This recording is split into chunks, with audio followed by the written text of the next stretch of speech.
김건희 여사 수사와 관련해서 어떻게 진행이 되고 있는지, 더 나아가서 어떤 언론 보도들이 나오고 있는지 제가 보여드릴까 하는데요. 자, 중요한 건 서울의 소리가 똥볼을 거하게 찬 것 같습니다. 심하게 찬 것 같아요. 자, 어떤 똥볼을 찾는지 우리 시청자 여러분들에게 관련된 사진 자료 하나하나 보여드리도록 하겠습니다. 자, 시작해보도록 하겠습니다. 자, 잘 아시는 것처럼 지금 어떻게 하고 있습니까? 김건희 여사 수사와 관련돼서는 이원석 검찰총장이 직접 등장을 해서 전담팀 수사팀까지 구성 지시했고, 그와 관련돼서 최재형도 소환 조사했고 서울의 소리 100은 정도 소환 조사를 했습니다. 제가 불만이 많다라는 거예요.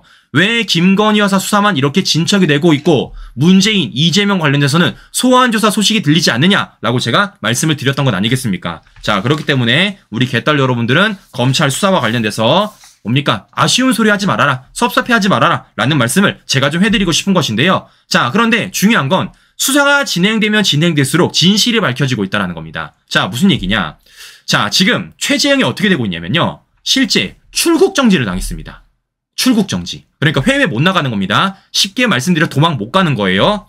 자, 그리고 이와 관련돼서 서울의 소리 이명수도 검찰로부터 30일 소환 통보를 당했습니다. 왜냐? 이 사람도 최재형과 함께 몰카를 했기 때문입니다. 이와 관련해서 이명수도 검찰에 수사받는 거예요. 자, 이렇게 수사가 진행되고 있습니다. 그런데 이와 관련돼 가지고 어제 서울의 소리 측이 갑자기 어떤 걸 공개했냐면요, 김건희 여사의 인사청탁 대화 공개를 했다라는 겁니다. 그러니까 바꿔 말하면 그동안 최재형이 나는 모른다, 나는 공개 못하겠다 라는 김건희 여사와의 인사청탁 대화를 공개를 했다라는 겁니다. 그리고 이와 관련돼서 언론들이 보도를 했다라는 거예요. 그런데 중요한 건 바로 이런 겁니다. 내용이에요. 내용. 제가 항상 말씀드리지만 타이틀만 보지 말라고 말씀드렸죠. 내용을 들어보시면 어떤 게 있느냐. 실제 최재형이 김건희 여사에게 뭔가 청탁을 합니다. 그런데 중요한 건 김건희 여사는 이와 관련돼서 답장을 아예 안 해요. 더 나아가서 이와 관련돼서 이루어진 것도 없다는 겁니다. 이게 중요한 겁니다, 시청자 여러분들. 자, 그래서 어떤 보도가 나오는지 우리 시청자 여러분에게 간단하게 들려드리면서 제가 언론이 공개하지 않던 사진 자료 하나 공개해드리도록 하겠습니다. 직접 보도 보여드리도록 하겠습니다. 인터넷 매체 서울의 소리가 최재형 목사와 김건희 여사의 대화 내역을 공개했습니다. 검찰에 제출했던 제3자 인사청탁 증거자료입니다. 2022년 6월 최 목사는 김창준 미 연방 하원 의원 내외가 윤석열 정부에서 자문 역할을 하고 싶어 한다며 국가 원로로 국정자문위원으로 임명해주면 좋을 듯하다고 보냈습니다. 이렇게 진행된 청탁은 3가지. 김 전 의원의 바이든 미국 대통령 만찬 참석과 국립묘지 안장, 국정자문위원 임명입니다. 하지만 김 전 의원의 전과 이력 때문에 국립묘지 안장이 무산되는 등 실제 성사된 건 없었습니다. 명품백을 건네기 2달 전쯤 통일TV 송출을 재개해달라고 요청하는 내용도 공개됐습니다. 여사님이 방송이 재개되도록 힘써주시면 감사하다고 합니다. 하지만 김 여사의 답이 없자 해결이 안 되는 것으로 알면 될까요? 라고 되묻기도 했습니다. 대가성이 없으면 뇌물죄는 성립이 안 됩니다. 최 목사도 청탁이 아닌 잠입 취재라고 주장합니다. 자, 시청자 들어보셨죠? 실제 지금 최재형이 김건희 여사에게 3가지 청탁을 했는데 그와 관련돼서 김건희 여사 어땠습니까? 답장도 안 했어요. 더 나아가서 결과적으로 이루어진 것도 없다라는 것입니다. 자, 그런데 여기서 제가 우리 시청자를 보여드리고 싶은 건 무엇이냐면요, 바로 언론들이 공개하지 않은 카톡 대화입니다. 자, 무슨 얘기냐? 잘 보세요. 지금 이와 관련돼 가지고 어제 실제 TV조선도 방송을 했고요, 채널A도 방송을 했고요, JTBC도 방송을 했고요, SBS도 방송을 했습니다. 자, 그런데 이와 관련해서 이들이 뭐 하는 겁니까? 실제 서울의 소리 측이 공개했다라는 대화 내용을 보여줬습니다. 자, 그런데 여기에서 이들이 공통적으로 보이고 있는 대화가 무엇이냐? 바로 이런 겁니다. 자, 보시면 이거예요. 김창준. 여기서 우리가 김창준이라는 사람을 잘 봐야 돼요. 실제 JTBC 보십시오. 지난 문재인 정부 하에서는 김창준 의원을 전혀 원로로 우대 안 하고 있는 것이 항상 가슴이 아팠다고 합니다. 김창준이라 써 있습니다. JTBC에. 자, SBS 보여드립니다.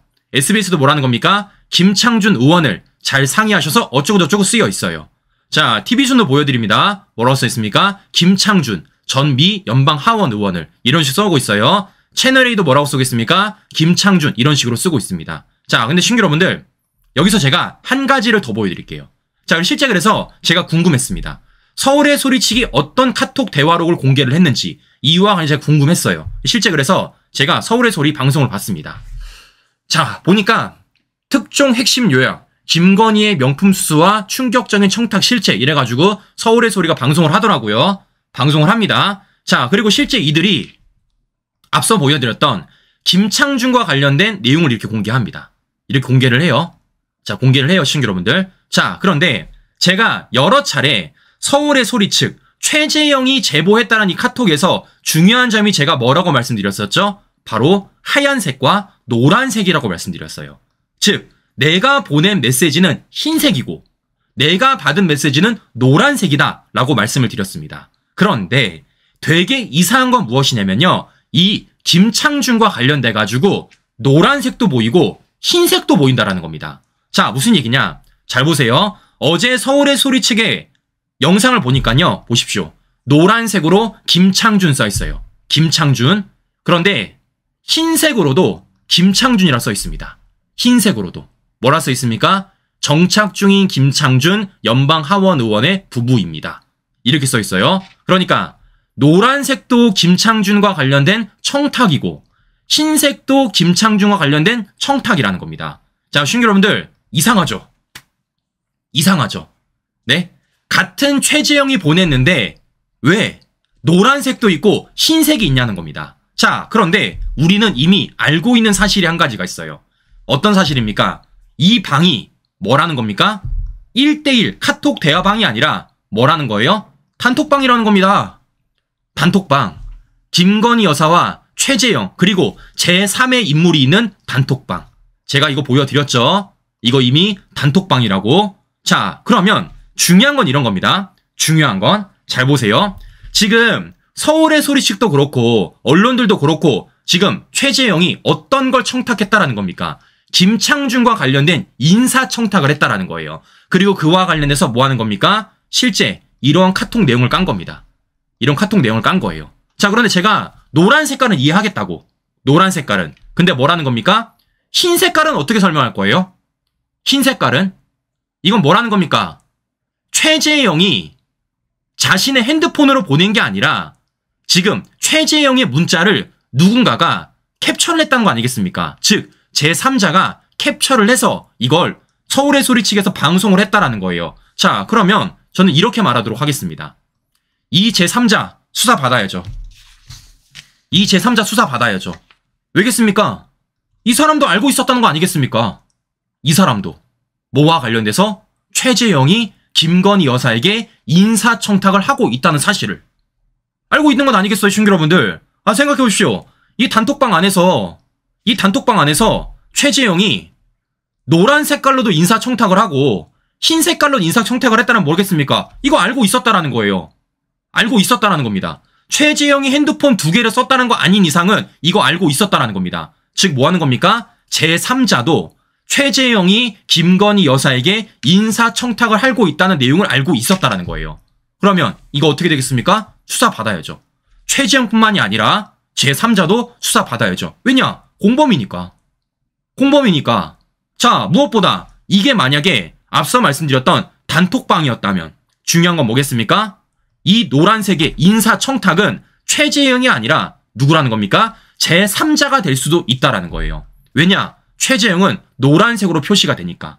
즉, 이 노란 색깔이 최재형이 보낸 게 아니라 제3자가 보낸 거라면 뭐 하는 겁니까? 이 사람도 인사청탁으로 최재형과 똑같이 수사 받아야 된다는 겁니다. 수사 받아야 된다는 거예요. 즉, 뭐 하는 겁니까? 이 서울의 소리 측이 주장하는 인사청탁과 관련된 문제에서 이 수사는요, 최재형 혼자만의 문제가 아니라 이 단톡방 안에 있는 한 사람의 공범이 더 있다. 그 사람 수사 받아야 된다라고 제가 정리를 좀 해드리는 것입니다. 자, 그런데 친구 여러분들 이거 걱정할 필요가 없어요. 왜 걱정할 필요가 없냐? 이거 서울의 소리 측에서 어떻게 했냐? 인사청탁 문제와 관련돼 가지고 지들이 추가 고발했습니다.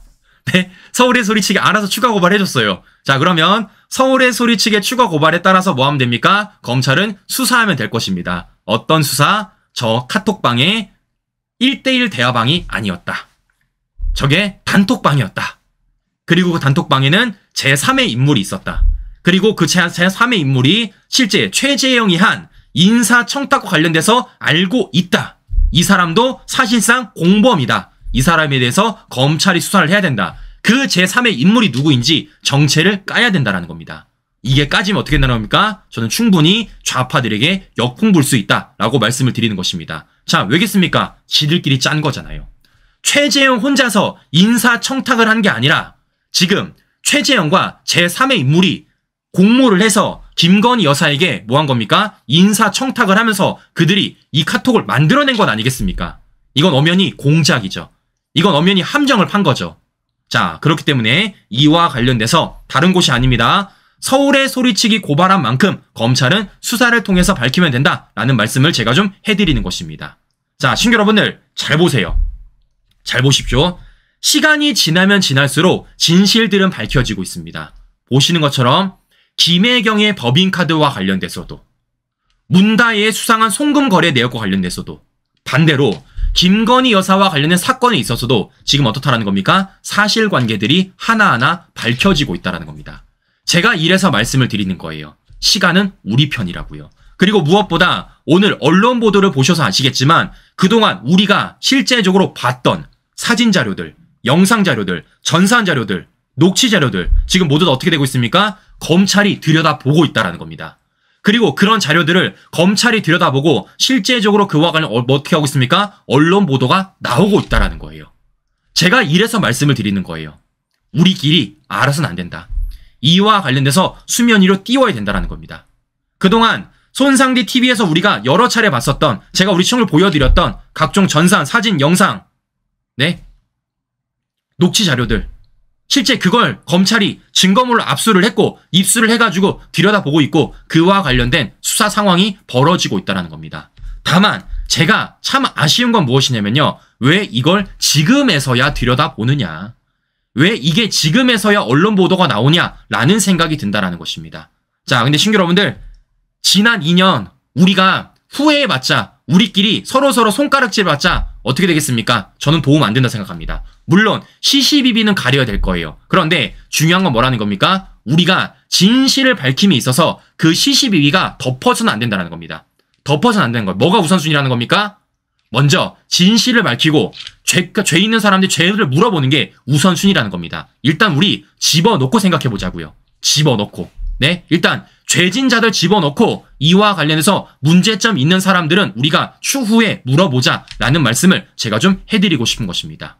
자, 신규 여러분들 보셨죠? 보셨죠? 끝까지 올릴 겁니다. 저는 끝까지 올릴 거예요. 제가 최근에도 우리 시청자 여러분들에게 김정숙의 옷과 관련해서 6벌 공개해드렸어요. 6벌. 자, 그런데 아직 이와 관련돼서도 그 어떤 언론도 보도를 안 하더라고요. 저는 그런데 이거 계속할 겁니다. 계속할 거예요. 왜냐? 이들이 숨기고자 하는 범죄 행위들이 너무나도 많기 때문입니다. 자, 오늘도 어떤 언론 보도가 나오냐면요. 이런 언론 보도가 나옵니다. 실제 문재인이 2021년 당시에 국가 AI 센터를 착수하겠다 이런 얘기를 했었어요. 근데 이게 막상 뚜껑을 열어보니까 엉터리였답니다. 우리 국민 피 같은 세금이 1,000억이나 들어갔는데 34%, 즉 3분의 1이 못 쓰는 엉터리였다라는 거예요. 실제 감사원의 감사 결과로 나온 겁니다. 1,148억 쓴 AI 데이터 구축 사업 부실. 즉 뭐 하는 겁니까? 비리죠. 비리. 누군가가 헤쳐먹은 거죠. 이걸 문재인이 몰랐겠습니까? 문재인 정권이 몰랐겠습니까? 알았죠. 자, 여기서 우리가 떠오르는 건 뭐겠습니까? 바로 문재인이 했었던 태양광 비리입니다. 태양광 비리. 네, 그때만 어떻습니까? 감사원이 문재인 정권 시절 태양광 사업은 총체적 비리라며 49명을 추가 고발까지 했습니다. 네, 12개 지자체만 표본 조사했는데 거기만 1,800억이 나왔어요. 즉 뭐 하는 겁니까? 5년 내내 우리나라를 사실상 털어먹지 않았나 라는 생각이 들 수밖에 없다라는 겁니다. 자, 신규 여러분들, 제가 말씀드려볼게요. 이거 덮으실 거예요? 이거 그냥 유야무야 넘어가길 원하십니까? 저는 절대 그렇게 못하겠습니다. 그래 제가 항상 강조를 드리는 겁니다. 지치는 사람이 지는 거라고요. 관심을 저버리는 사람이 지는 겁니다. 친구 여러분들, 화나실 거예요. 스트레스 받을 거예요. 근데 중요한 건 뭐라는 겁니까? 우리가 그만큼 화나는 만큼, 우리가 그만큼 스트레스 받는 만큼 우리가 더 관심을 기울여야 될 것이고, 우리가 더 목소리를 내야 될 것이고, 그 목소리가 더 커질 때 이러한 진실들이 밝혀질 수 있다라는 말씀 제가 좀 해드리고 싶은 것입니다. 총선 이후에 많은 분들이 지치신 것 같습니다. 더 나아가서 2년 동안 실제적으로 우리가 목표로 하는 것이 목표로 이루어지지 않았기 때문에 많이 힘드신 것 같아요. 자, 그런데 우리 시청자 여러분들, 우리에게는 아직 시간이 남아 있습니다. 3년이란 시간이 남아 있어요. 앞으로 그 3년이란 시간을 우리가 어떻게 나야 될지 우린 너무나도 잘 알고 있고, 그와 관련 저도 앞으로 더 노력하도록 하겠습니다. 시간은 우리 편이라는 말씀 우리 시청자 여러분에게 전해드리면서, 네, 오늘도 행복한 하루 보내시고요. 전 다음 방송 다시 뵙도록 하겠습니다. 오늘도 긴 시간 끝까지 시청자 여러분 감사합니다.